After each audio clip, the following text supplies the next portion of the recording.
മഹാലക്ഷ്മി സീരിയലിൻ്റെ വരാൻ പോകുന്ന എപ്പിസോഡിൻ്റെ റിവ്യൂയിലേക്ക് എല്ലാവർക്കും സ്വാഗതം. അങ്ങനെ മഹാലക്ഷ്മിയുടെ മരണം പ്രതാപനെയും കരുണയും മുത്തശ്ശിയും ദുർഗയും ഉണ്ണിയും ഒക്കെ ചേർന്ന് കേക്ക് മുറിച്ച് ആഘോഷിക്കുന്ന ആ വീഡിയോ കണ്ട മാർക്കോയുടെ രക്തം തിളയ്ക്കാണ്. കണ്ണനും മഹിയും അനന്തുവാണെങ്കിൽ അത് നെഞ്ചത്ത് കൈവച്ച് പോവാണ് കേട്ടോ. ഇതിന് പകരമായിട്ട് അവരുടെ വീട് പ്രേതാലയമായിട്ട് മാറ്റുമെന്ന് മാർക്കോ പ്രതിജ്ഞ എടുക്കുകയാണ്. ശേഷം പ്രതാപനും കരുണയും ഉണ്ണിയും മുത്തശ്ശിയൊക്കെ ദുർഗ ഒരുക്കിയ ഡിന്നർ കഴിച്ച് മതിമറന്ന് സന്തോഷിക്കുകയാണ്.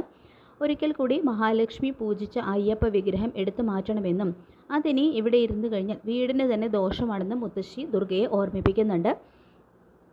മേഘനാണെങ്കിലും മഹാലക്ഷ്മിയുടെ പ്രേതത്തെ കണ്ട് ഭയന്നതിന് ശേഷം വട്ടുപിടിച്ച അവസ്ഥയിൽ തന്നെയാണ്. മഞ്ജുവിനെ മുറിയിൽ നിന്നും പുറത്തിറങ്ങാൻ പോലും സമ്മതിക്കാതെ തനിക്ക് കൂട്ടായിട്ട് ഇരുത്തുകയൊക്കെ ചെയ്യുന്നുണ്ട്. ഇത് കാണുന്ന മഞ്ജു ആണെങ്കിൽ തനിക്ക് ഇത് തന്നെ വരണമെന്നും പെണ്ണിനെ കണ്ട് താൻ ഭയപ്പെടട്ടെ എന്നും പ്രതികാരത്തോടെ മനസ്സിൽ ചിന്തിക്കുന്നുണ്ട്. പിന്നീട് സാഗർ മഞ്ജുവിന് ഉറങ്ങിയോ എന്ന് ചോദിച്ചുകൊണ്ട് ഒരു മെസ്സേജ് അയക്കുന്നുണ്ടെങ്കിലും മഞ്ജു തിരിച്ച് റിപ്ലൈ ഒന്നും കൊടുക്കുന്നില്ല സാഗറിന്. എങ്കിലും സാഗർ തന്നോട് ഇഷ്ടമാണെന്ന് തുറന്നു പറഞ്ഞ കാര്യങ്ങളെല്ലാം ഇതേ സമയം മഞ്ജുവിൻ്റെ മനസ്സിലൂടെ കടന്നു പോകുന്നുണ്ട്. പിന്നീട് പ്രതാപനും മുത്തശ്ശിയും ഡിന്നറൊക്കെ കഴിഞ്ഞ് കമലേശ്വരത്ത് നിന്നും പോകാനായിട്ട് ഇറങ്ങുകയാണ്. മോള് രാത്രി ഇങ്ങനെ പുറത്ത് ഇറങ്ങി നിൽക്കണ്ടെന്നും മഹാലക്ഷ്മി മരിച്ചിട്ട് 16 കഴിയാത്തത് കൊണ്ട് തന്നെ അവളുടെ ആത്മാവ് ഇവിടെയൊക്കെ കറങ്ങി നടക്കുന്നുണ്ടാവും എന്നെല്ലാം മുത്തശ്ശി പറയുന്നുണ്ടെങ്കിലും ആത്മാവ് എന്നൊന്നും ഇല്ലാമേ, മോളെ വെറുതെ അതൊന്നും പറഞ്ഞ് ഭയപ്പെടുത്തരുതെന്നെല്ലാം പറഞ്ഞുകൊണ്ട് വീണ്ടും അതെല്ലാം തള്ളിക്കളയാണ് കേട്ടോ പ്രതാപൻ ചെയ്യുന്നത്. പിന്നീട് കാണിക്കുന്നത് മാർക്കോയും അനന്തവും മഹാലക്ഷ്മിയും കൊണ്ട് കമലേശ്വരത്തിൻ്റെ പടിവാതിൽക്കൽ എത്തുകയാണ്. തുടർന്ന് വാതിലെല്ലാം ഞാൻ തുറന്നിടാമെന്നും മഹാലക്ഷ്മി അകത്ത് കടക്കണമെന്നും മാർക്കോ പറയുമ്പോൾ എനിക്ക് നല്ല പേടിയുണ്ടെന്ന് മഹാലക്ഷ്മി പറയുന്നുണ്ടെങ്കിലും ഇനി നമ്മളല്ല അവരാണ് ഭയപ്പെടേണ്ടതെന്ന് പറയുന്നുണ്ട് കേട്ടോ മാർക്കോ. അങ്ങനെ മഹാലക്ഷ്മി ആരും കാണാതെ മാർക്കോയുടെ സഹായത്തോടു കൂടി തന്നെ അകത്ത് കടക്കുന്നുണ്ട്. പ്രതാപനും മുത്തശ്ശിയും പോയതിന് ശേഷം ദുർഗ ഉണ്ണിയോടും കരുണയോടായിട്ട് പറയുന്നുണ്ട്, മോളുടെ മുത്തശ്ശി പറഞ്ഞതുപോലെ ആ അയ്യപ്പ വിഗ്രഹം ഞാൻ ഇപ്പം തന്നെ പൂജാമുറിയിൽ നിന്നും എടുത്തു മാറ്റട്ടെ. മരിച്ചവർ പൂജിച്ച വിഗ്രഹം പൂജാമുറിയിൽ വെക്കുന്നത് ആപത്താണെന്ന് പറയുമ്പോൾ എങ്കിൽ ശരി അമ്മ അത് വേറെ എടുത്ത് മാറ്റി വയ്ക്കാം, നമുക്ക് നാളെ തന്നെ അത് ഏതെങ്കിലും അമ്പലത്തിൽ കൊണ്ടുപോയി കുടിയിരുത്താമെന്ന് പറഞ്ഞുകൊണ്ട് ഉണ്ണിയും കരുണയും മുറിയിലേക്ക് പോകുന്നുണ്ട് കേട്ടോ. ഇതേസമയം കരണ്ടും പോയ സമയമാണ്. അപ്പോൾ ശേഷം ദുർഗയാണെങ്കിൽ ആ അയ്യപ്പ വിഗ്രഹം എടുക്കാനായിട്ട് പൂജാമുറിയിലേക്ക് കടക്കുന്നുണ്ട്. അപ്പോൾ വിഗ്രഹത്തിൽ സ്പർശിക്കാൻ തുടങ്ങുന്നതും പെട്ടെന്ന് തന്നെ ഇടിമിന്നൽ ഉണ്ടാവുകയും നായ്ക്കളൊക്കെ ഓരിയിടുന്ന ഒരു ശബ്ദവും ദുർഗ കേൾക്കുന്നുണ്ട്. പെട്ടെന്ന് തന്നെ ഭയത്തോടെ പൂജാമുറിക്ക് പുറത്ത് കടന്ന ദുർഗ കണ്ണാടിയിൽ മഹാലക്ഷ്മിയുടെ രൂപം കണ്ട് അലറി വിളിച്ച് കരയുന്നുണ്ട്. ഉടനെ തന്നെ അവിടെ ബോധം കെട്ട് വീഴുകയും ചെയ്യുന്നുണ്ട് കേട്ടോ. അപ്പോൾ ദുർഗയുടെ ആ നിലവിളി ശബ്ദം കേട്ട് ഉണ്ണിയും കരുണയും അവിടേക്ക് വരുന്നുണ്ട്.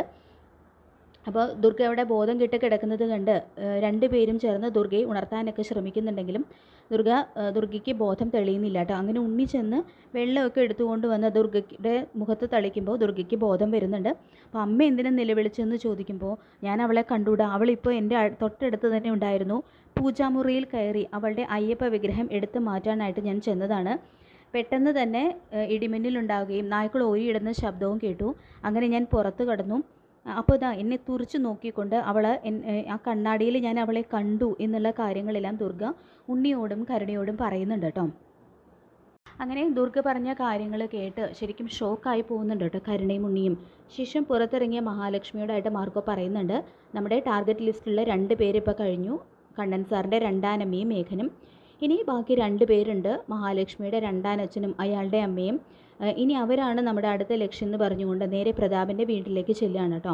അപ്പോൾ മുത്തശ്ശിയാണെങ്കിൽ ഉറങ്ങിക്കിടക്കുകയാണ്. അപ്പോൾ എന്തോ ഒരു ശബ്ദം കേട്ട് ഞെട്ടി ഉണരുന്ന മുത്തശ്ശി ജനലിലൂടെ നോക്കുന്നതും മഹാലക്ഷ്മിയുടെ രൂപം കണ്ട് ബോധം കെട്ട് അപ്പോൾ തന്നെ ദുർഗയും മേഘനയും പോലെ തന്നെ അവിടെ തന്നെ ബോധം കെട്ട് വീഴാണ്.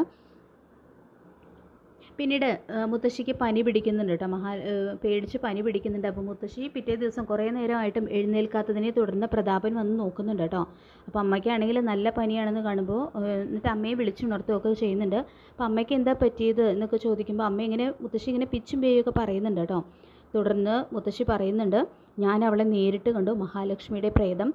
അന്ന് നിങ്ങൾ ചിത കൂട്ടി കത്തിച്ചിരുന്നപ്പോൾ ഉടുത്തിരുന്ന അതേ സാരി തന്നെയാണ് അവൾ ഉടുത്തിരുന്നത്. മേഘൻ പറഞ്ഞതെല്ലാം സത്യമാണെന്നെല്ലാം മുത്തശ്ശി പറയുന്നുണ്ട് കേട്ടോ. അത് കേട്ട് ഷോക്കായിട്ട് നിൽക്കുകയാണ് കേട്ടോ പ്രതാപനും. മോഹിനിക്കാണെങ്കിൽ ഇതെല്ലാം കണ്ട് ചിരി അടക്കാനായിട്ട് കഴിയുന്നില്ല. എൻ്റെ മോളെ നിങ്ങളൊക്കെ കൂടി കുറേ ഭയപ്പെടുത്തിയതല്ലേ, ഇനി എൻ്റെ മോളെ കണ്ട് നിങ്ങളൊക്കെ ഭയപ്പെട്ട് ഓടണമെന്നെല്ലാം മനസ്സിൽ ചിരിയോടുകൂടി ചിന്തിക്കുന്നുണ്ട് മോഹിനി. തുടർന്ന് പ്രതാപൻ ദുർഗയും മഹാലക്ഷ്മിയെ കണ്ട കാര്യം അറിയുമ്പോൾ അങ്ങനെ മഹാലക്ഷ്മിയുടെ പ്രേതം തങ്ങളോട് പ്രതികാരം ചെയ്യാനായിട്ട് തിരിച്ചെത്തിയിട്ടുണ്ട്. തീർത്താൽ തീരാത്ത പകയുമായിട്ട് തിരിച്ചെത്തിയിട്ടുണ്ട് എന്നുള്ള കാര്യം പ്രതാപനും തിരിച്ചറിയുന്നുണ്ട്. പിന്നീട് മഹി ചെന്ന കാര്യങ്ങളൊക്കെ കണ്ണനോട് പറയുന്നുണ്ട് കേട്ടോ. കരുണയുടെ അച്ഛൻ മാത്രമേ ഇനി ബാക്കിയുള്ളൂ. അമ്മയ്ക്കും മുത്തശ്ശിക്കുമൊക്കെ എന്നെ കണ്ടപ്പോൾ തന്നെ ബോധം പോയി എന്നെല്ലാം മഹാലക്ഷ്മി പറയുമ്പോൾ തെരഞ്ഞു പിടിച്ച് എല്ലാവരെയും ആക്രമിക്കണം. ഇനി ഒരു കോംപ്രമൈസും ഒരാളോടും ചെയ്യേണ്ട ആവശ്യമില്ല. അത്രയ്ക്ക് ക്രൂരതയാണ് അവർ തന്നോട് ചെയ്യാൻ ശ്രമിച്ചത്. താൻ അവരോട് പ്രതികാരം ചെയ്യാൻ എത്തി എന്ന് കരുതി അവർ ഭയത്തോടെ ഓടണം. അത് കഴിഞ്ഞ് അവരെ ഞെട്ടിച്ചുകൊണ്ട് ഞാൻ തന്നെയും കൂട്ടി ഒരു ദിവസം അവരുടെ മുന്നിലേക്ക് കടന്നു ചെല്ലും. അന്നാണ് അവർക്ക് എല്ലാ സത്യങ്ങളും മനസ്സിലാകൂ. തങ്ങൾ ചെയ്തതിൻ്റെ കാഠിന്യം എത്രത്തോളം ഉണ്ടെന്ന് അവർക്ക് മനസ്സിലാകൂ എന്നും കണ്ണൻ പറയുന്നുണ്ട് കേട്ടോ മഹാലക്ഷ്മിയോടായിട്ട്. അതിനുശേഷം ദുർഗയ്ക്കാണെങ്കിൽ മഹാലക്ഷ്മിയുടെ ആ പ്രേതത്തെ കണ്ട് പേടിച്ച് സമതല തെറ്റി പോവുകയൊക്കെ ചെയ്യുന്നുണ്ട്. അങ്ങനെ മഹാലക്ഷ്മി സീരിയലിൻ്റെ വരാൻ പോകുന്ന ഈ ത്രില്ലിംഗ് ആയിട്ടുള്ള എപ്പിസോഡുകൾക്കായിട്ട് നമുക്ക് കാത്തിരിക്കാം. ഈ റിവ്യൂ ഇഷ്ടപ്പെട്ടെങ്കിൽ ലൈക്ക് ചെയ്യുക, ചാനൽ കൂടി ഒന്ന് സബ്സ്ക്രൈബ് ചെയ്ത് സപ്പോർട്ട് ചെയ്യുക. താങ്ക്